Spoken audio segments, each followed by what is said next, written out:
first thing that hit everybody was the ambiguity of the situation, because nobody knew if there's an end or is there an end.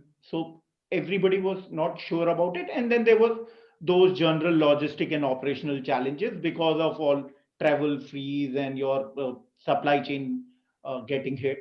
Uh, our plants, fortunately, were open because we are into pressure sensitive level and we work across industries. So some of the industries which were part of essential were on for the whole period. So our people still were like working and talking to customers. So that being said, so the first challenge which everybody across faced, like I said, was the ambiguity. Nobody knew how do we do it, because it was new for everyone, the managers, the leaders, and the frontliners.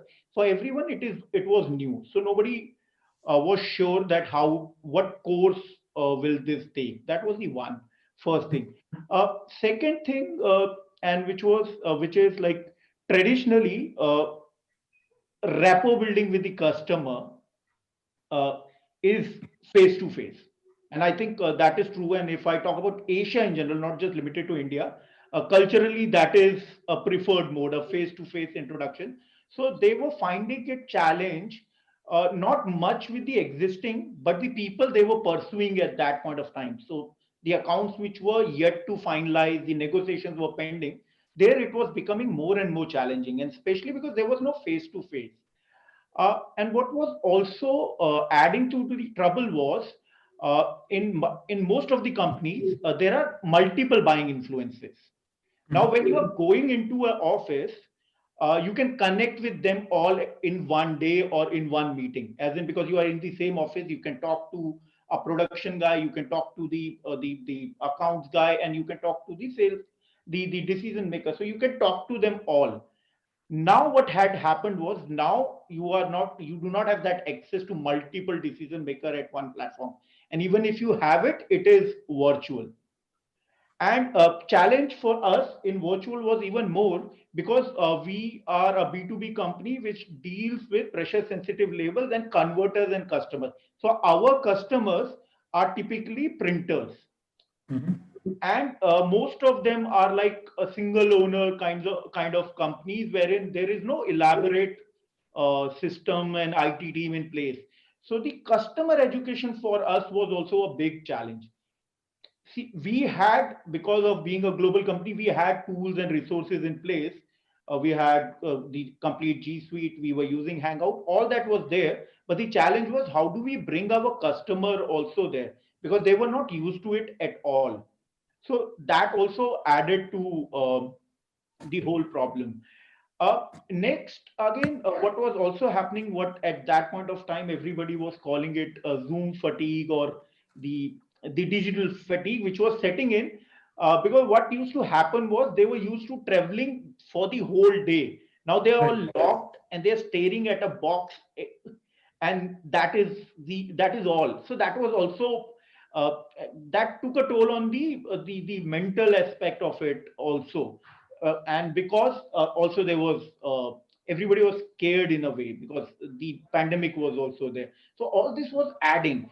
And not the problem, which I will say now, is not limited to sales, but in general the boundary between the work life balance was, that boundary was blurring.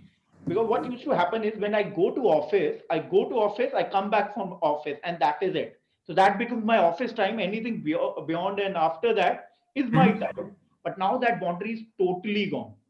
So whenever I get up, I can switch on my laptop and start working. So zero traveling. People would have thought otherwise. If you work from home, you'll have better work-life balance. But it is actually right now also in the going in the other direction, where there is a challenge of work-life balance and more fatigue, because people are there is no, that boundary is not there. You do not know when to start and when to end.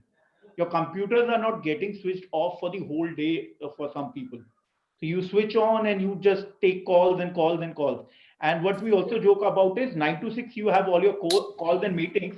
Then whatever is discussed, you have to execute that also. When do you execute that? Then that becomes your after 6 job.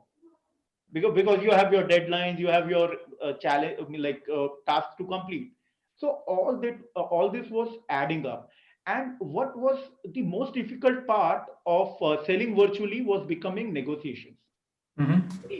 When you go to a person, talk to them, there are multiple things in play, like for example the body language.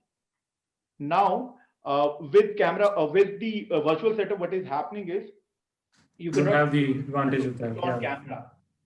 Even if with camera at least you can see face and the upper body, but you cannot tell every customer of yours to forcefully switch on camera. They might or they might not. So it was becoming that much more challenging. Now how do you negotiate?